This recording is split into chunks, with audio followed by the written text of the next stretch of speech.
So there's important factors to consider when selecting the right screener to identify children in your school, classroom, or district. And I'm going to say a list here.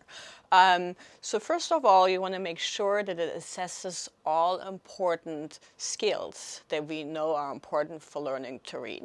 Secondly, you want to make sure that the screener is evidence-based, that there is some research behind it, that it's not just someone who put some words together and said this is a great screener because it has worked last year in my classroom. And what are the characteristics of the norming group? So I give you an example. So if you are in an urban school with many children from maybe low socioeconomic status families, you want to make sure that this was represented when the screener was normed, meaning were kids included from low SES families when they were norming the screener.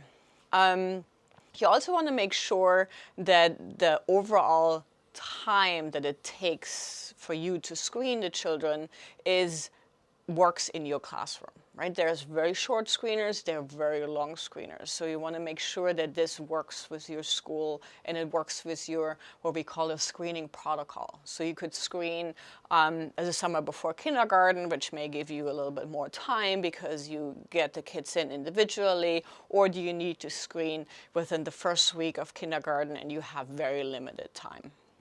You want to look at sensitivity and specificity of a screener.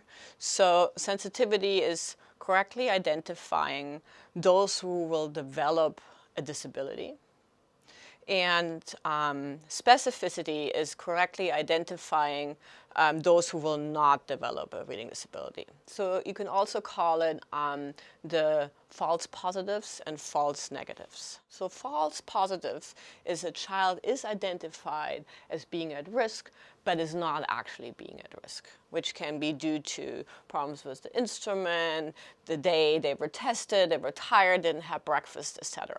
Then you have false negatives, which is a kid is actually at risk, but you're not detecting it with your instrument. So as a district, we recommend that you catch all the kids who are at risk, so you would have no false negatives, but that could be that could lead to more false positives. And so you can move these two bars and decide based on the resources, the number of testers you have, etc., how you want to move the discrepancy between the false positive and the false negatives.